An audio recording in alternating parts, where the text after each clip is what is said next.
மக்களே, நம்ம மகாபாரத கதையை தொடர்வோமா? போன வாரம் கதையை மிஸ் பண்ணிருந்தா நம்ம சேனல்ல அப்லோட் பண்ணிருக்கோம். மறக்காம பார்த்துட்டு வாங்க.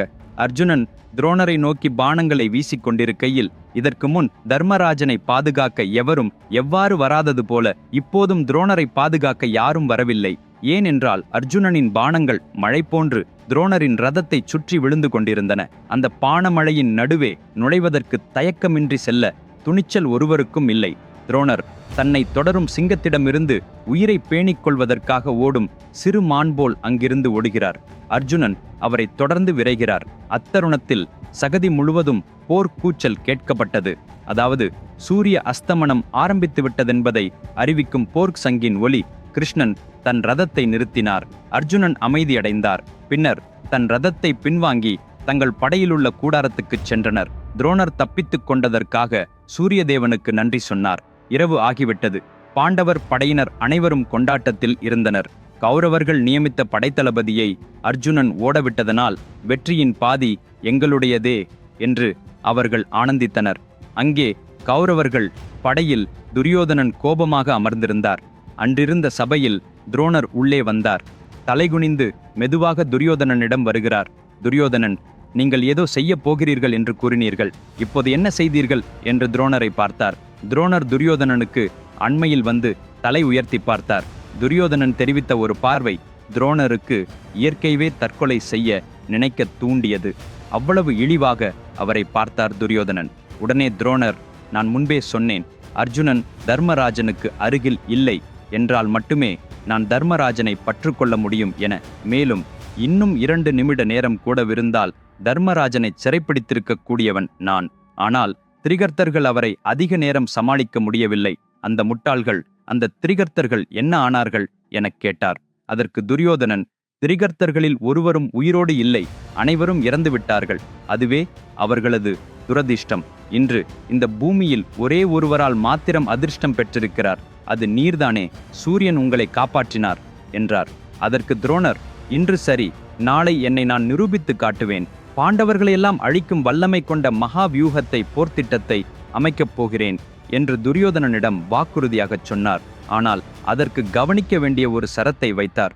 நான் அமைக்கவுள்ள அந்த வியூகம் அர்ஜுனன் இல்லாதிருக்கப்பட்டால் மட்டுமே வெல்லக்கூடியதாக இருக்கும். ஆகவே அர்ஜுனனை போர்க்களத்திலிருந்து வேறு வழியில் திருப்பிப் போகச் செய்வது உன் கட்டுப்பாடு என்று துரியோதனனுக்கு கூறினார். அதற்கு துரியோதனன் சரி என்று ஆமோதித்தான். 13ஆம் நாளின் காலை வந்தது. இங்கு கௌரவர்கள் படையும் அங்கு பாண்டவர்கள் படையும் போருக்கு தயாராக இருந்தன. இருதரப்பும் சமபலமாக படை நிறுத்தி ரணபேரியுடன் பாய்ந்தன. யுத்தம் தொடங்கியது. ஆனால் 12ஆம் நாளில் என்னென்ன நிகழ்ந்தது என்பதை மண்ணறிந்த பாண்டவர் பக்கம் இருக்கிற அனைத்து பெரியோரும் இன்றாவது எந்த நிலையிலும் தர்மராஜனை பாதுகாக்க வேண்டும் என்று விரும்பினர். அதனால் முக்கியமான பாண்டவர் வீரர்களை எல்லாம் தர்மராஜனை சுற்றி வட்டமாக காத்திருக்க ஏற்பாடு செய்தனர். அப்போது கௌரவர் படையில் ஒரு பகுதியான சம்சப்தகர்கள் எனப்படும் 100கணக்கான படை வீரர்கள் பாண்டவர்கள் இருக்கும் பகுதியிற்கு வந்தனர். அந்த சம்சப்தக மன்னன், அர்ஜுனா, எங்களை திரிகர்த்தர்களோடு சமானமாக எண்ணாதே. நாங்கள் சம்சப்தகர்கள். எங்களை ஜெயிப்பது ஒரு ஆளால் முடியாது. உன் ஒருவரால் மட்டுமல்ல, உன் பூர்வ பாண்டவர் படையெல்லாம் எங்களை எதிர்கொண்டாலும் உங்களால் நிறுத்த முடியாது என தெரிவித்தனர். வா, நாங்கள் உனக்கு சவால் விடுகிறோம். எங்களுடன் யுத்தம் செய். எங்களை ஜெயித்து விட்டு வா. அப்பொழுது மானுடர்கள் உன்னை வீரத்துக்கு மேல் வீரன் என்று சொல்வதை நாங்கள் ஏற்றுக்கொள்வோம். இல்லையெனில் ஆண்மகன் இல்லை என்று எங்கள் முன்னால் உடன்பட வேண்டும் என்று நகைச்சுவையுடன் சொல்லி நயவஞ்சகமாகச் சிரித்தனர். ஆனால் அர்ஜுனன் சிறிதும் கலங்கவில்லை. அவர்கள் தொடர்ந்து, அர்ஜுனா, உன்னுடைய அண்ணனை பாதுகாக்கிறாயா? இல்லை, உன் அண்ணன் பெயரைச் சொல்லிக்கொண்டு உன்னை நீதானே பாதுகாக்கிறாயா? துணிவு இருந்தால் வா, எங்களுடன் போரிடு. என்ன, பாண்டவர்கள் யாரும் போர் செய்யாமல் ஒரே இடத்தில் பக்தி பண்ணிக் கொண்டிருக்கிறீர்களே, எங்களுக்கு எதிராக வரத் தயங்குகிறீர்களா? உங்களில் வீரனே இல்லையா? இவ்வளவு பேசியும் நீங்கள் கலங்கவில்லையே, நீங்கள் என்ன வீரரா என்று உரைத்து அவர்களை தள்ளாடு செய்தனர். ஆனாலும் அர்ஜுனன் மாறவில்லை. அந்தச் சமயத்தில் தர்மராஜன் கூப்பிட்டார், அர்ஜுனா என.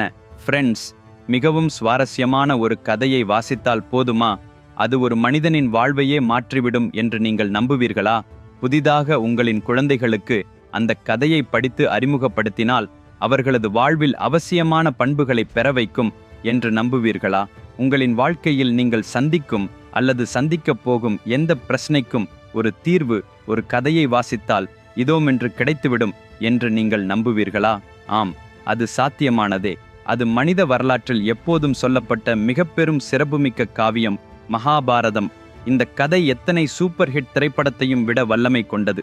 இது ஒரு சவால். விக்ரமாதித்யனின் எழுத்து நடைபடி விவரிக்கப்பட்ட முழுமையான மகாபாரத கதையை 2 பாகங்களாக பிரிக்கப்பட்டு நீங்கள் புத்தகமாகவும் இபுக் ஆகவும் அமேசான் உட்பட 43 ஆன்லைன் கடைகளிலேயும் வாங்கிக் கொள்ளலாம். இந்த புத்தகம் உலக அளவில் 54 மொழிகளில் கிடைக்கிறது. லிங்கல் இந்த வீடியோவின் கட்டுரை விளக்கத்தின் கீழே கொடுத்துள்ளேன். உடனே ஆர்டர் செய்யுங்கள். ஏனென்றால் இது சாதாரண புத்தகம் மட்டுமல்ல, உங்கள் வாழ்விற்கு அவசியமான நூலகம். அப்போது அர்ஜுனன் தர்மராஜனை பார்த்து, அண்ணா, எனக்கு புரிந்தது. நான் இப்போவே செல்கிறேன். ஆனால் நீயும் கவனமாக இரு. உனக்காக பாண்டவர் படையின் முக்கியமான வீரர்களைச் சுற்றிலும் காக்க வைத்துள்ளேன். உன்னை தொட யாராலும் முடியாது. கௌரவர்கள் மீண்டும் இன்று கருட வியூகத்தை கொண்டிருக்கிறார்கள். அதை எளிதாக அவிழ்க்கிற சக்தி எங்கள் படைவீரர்களுக்கு உண்டு. எனவே உனக்கு அச்சமில்லை. மேலும் எங்களின் படைத்தலைவரான திருஷ்டத்யும்னன் உன் பக்கத்தில் நிற்பதால் வெற்றி உறுதி. நான் சென்று இந்த சம்சப்தகர்களை முழுமையாக அழித்துவிட்டு வந்துவிடுவேன். கிருஷ்ணா, போகலாம். அவர்களின் முடிச்சை முடிவுக்கு கொண்டு வருவோம் என்று சொல்லி ரதத்தில் ஏறினார். கிருஷ்ணன் ரதத்தை ஓட்டுகிறார். அர்ஜுனன் ரதத்தின் மேல் இருக்கிறார். சம்சப்தகர்களுடன் போரிட பணியாற்றுகிறார். ஆனால் சம்சப்தகர்கள் தங்கள் குதிரைகளை வேகமாக திசை திருப்பி அங்கிருந்து தப்பிச் செல்கின்றனர். அர்ஜுனனின் ரதம் அவர்களை பின்தொடர்கிறது. அந்த நேரம் வரை 100கணக்கில் இருந்த சம்சப்தக படைகள் மற்ற புது படை வீரர்களும் குதிரை சமனாக வந்து சேர அவர்களது எண்ணிக்கை தற்சமயம் பல மடங்காக அதிகரித்து விட்டது. தப்பி ஓடிக்கொண்டிருந்த சம்சப்தகர்கள் புதிய படை வீரர்கள் வந்து சேர்ந்த உடனேயே 100கணக்கில் இருந்த அவர்களது கூட்டம் திடீரென்று 30,000த்திற்கும் மேல் ஆகிவிட்டது. அதை தரிசித்த கிருஷ்ணன் அர்ஜுனனிடம், அர்ஜுனா, இது ஒரு பொறி எனத் தோன்றுகிறது. நாம் கூடவே மறு வழியாக பின்வாங்குவது மேல் என்றார். அதற்கு அர்ஜுனன், என்ன கிருஷ்ணா, இந்த சிறிய படையை பார்த்து நான் பயப்பட வேண்டுமா? பாரேன், இவர்கள் அனைவருமே பீதி மிகுந்தவர்கள். பாண்டவர் ரதத்தை கண்டவுடன் ஓடிச் செல்கின்றனர். இதை பார்த்து நாம் சஞ்சலப்படும் அவசியமேது? இன்றே இவர்களை நான் ஒவ்வொருவராக விரட்டி விரட்டி அழித்து விடுவேன் என்று ஆர்வமுடன் சொன்னான். அதற்குள் சம்சப்தகர் படையினர் 30,000ஐ கடந்தனர். 30,000 சம்சப்தகர் பகைவர்கள் தப்பிச் செல்கின்றனர். அவர்களை அழிக்க அர்ஜுனன், கிருஷ்ணன் இருவரும் ரதத்தில் பின்தொடர்கின்றனர். ஓடி வந்த சம்சப்தகர் படை திடீரென்று நின்று விடுகின்றது. அனைவரும் தங்கள் குதிரைகளை திருப்பி அர்ஜுனனை நோக்குகின்றனர். ஒருபுறம் அர்ஜுனன் மட்டும்தான், மறுபுறம் 30,000 வீரர்கள் நிறைந்த படை. ஒரே சமமாக அவர்கள் அகலப்பரப்பில் அர்த்தசந்திரா வியூகமாகவும் உருவெடுத்தார்கள். அர்ஜுனனுக்கு எதுவும் புரியவில்லை. ஏன் இவ்வாறு வந்தார்கள்? ஏன் இவ்வளவு வம்பு பேசினர்? ஏன் ஓடினார்கள்? இப்பயாவது ஏன் இவ்வளவு பெரிய கூட்டமாகிறார்கள்? ஏன் என எதிர்பாராதபடி நின்றிருக்கிறார்கள்? மற்றும் இப்பயாவது ஏன் அர்த்தசந்திரா வியூகத்தை அமைத்திருக்கிறார்கள் என்று எதையும் உணர்ந்து கொள்ள முடியாமல் இருந்தான். பொதுவாக ஒரு நாளில் ஒரே வியூகத்தையே போர் தரப்பினர் நடைமுறைப்படுத்துவது வழக்கம். ஆனாலும் ஏற்கனவே தர்மராஜனுக்கு முன்னால் கௌரவர்கள் கருட வியூகத்தில் போரிட்டு வருகின்றனர். இங்கென்ன இந்த புதிய வியூகம் என சிந்தித்திருக்கும் வரை அந்த சம்சப்தகர் அர்த்தசந்திரா வியூகம் ராகு சூரியனை விழுங்குவது போல அர்ஜுனனை சூழ்ந்துவிட்டது. கிருஷ்ணனும் அர்ஜுனனும் ரதத்தின் மீது தனியாக உள்ளனர். அவர்களைச் சுற்றி 30,000 சம்சப்தகர் படைவீரர்கள் முழுவதும் உள்ளனர். அவர்களெல்லாம் ஒரே நேரத்தில் அர்ஜுனனை அழிக்க வருகிறார்கள். அப்போது அர்ஜுனன், கிருஷ்ணா, இன்று என் வாழ்வில் கடைசி நாடாக அமைந்துவிடலாம். ஆனால் நான் சொல்லப்போகிறதை நீ கேள். நான் இறுதி மூச்சை எடுக்கும் வரை இந்த சம்சப்தகர் படையில் ஒருவரையும் உயிரோடே விட்டு அனுப்ப மாட்டேன். இன்று என் காந்தீவத்திற்கு சரியான வேலை நேரம் வந்துவிட்டது. என் வீரத்தை நிரூபிக்க வேண்டிய தருணம் இதுவே. இந்த 30,000 பேர் மட்டுமல்ல, இன்னும் 1,00,000 பேர் வந்தாலும் இன்றே எல்லோரையும் முழுமையாக அழித்து விடுவேன் என்று சொல்லி ரத்தில் இருந்த மரத்தட்டில் காலை வைத்துக்கொண்டு தனது காந்தீவத்தை எடுத்துக்கொண்டு சம்சப்தகர்கள் இருக்கும் திசையில் பாணத்தை ஏற்றான். அதன்பின் அர்ஜுனன் எவ்வாறு போரிட்டான் என்பதை வைத்து புரியாதிருக்குமா? நீங்களே ஊகித்துக் கொள்ளுங்கள். அந்த வேளை பாண்டவர் படையில் தர்மராஜரிடம் ஒரு படை வீரன் வந்து, ராஜா, அர்ஜுனனை சம்சப்தகர்கள் அர்த்தசந்திரா வியூகத்தில் முற்று போட்டு விட்டனர். 30,000க்கும் அதிகமான படைவீரர்கள் நடுவே அர்ஜுனன் மட்டும்தான் போரிடுகிறார் என்று செய்தியை சொல்லினான். அதை வேடிக்கை கேட்ட பாண்டவர் படைத்தலைவர் திருஷ்டத்யும்னன் தர்மராஜரிடம், தர்மராஜா, இன்றோடு ஏதோ ஒரு பெரிய செயல் நிகழப்போகிறது. 30,000 வீரர்கள் ஒரே நேரத்தில் அர்ஜுனனை சூழ்ந்திருக்கிறார்கள் என்றால், அவர்களை அர்ஜுனன் ஒருவனே வெல்ல நினைத்தாலும் அவருடைய அஸ்திர சஸ்திரங்களையும் காந்தீவத்தின் சக்தியையும் முழுமையாக பயன்படுத்தினாலும் ஒரு நாள் முழுவதும் போதாமல் இருந்துவிடும். இதன் பொருள் என்னவென்றால், ஒரு வழியாக வேண்டியளவு நேரம் இவர்கள் உறுதியாக பிடித்து வைத்து இருக்கலாம். அர்ஜுனனை அப்படி விரட்டி அவர் செய்யும் படையை தடுத்திருக்கிறார்கள் என்றால், அங்கே ஏதோ பெரிய செயல்தான் இன்று நடக்கப் போகிறது என்று சொல்லி தர்மராஜரை பார்த்து கவலையுடன் கூறினார். ஃப்ரெண்ட்ஸ், அடுத்த எபிசோடில் உள்ள நிகழ்ச்சிகள் இன்னும் வித்தியாசமான முறையில் உங்களை ஆட்கொள்ளும். தவறவிடாதீர்கள்.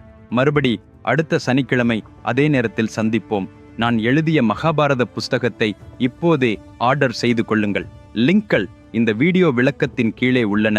இதுவரை எனது சேனலை சப்ஸ்கிரைப் செய்யாமல் இருந்தால் உடனே சப்ஸ்கிரைப் செய்து கொள்ளுங்கள். அடுத்த வருகை வரை நலமுடன் இருங்கள். பை.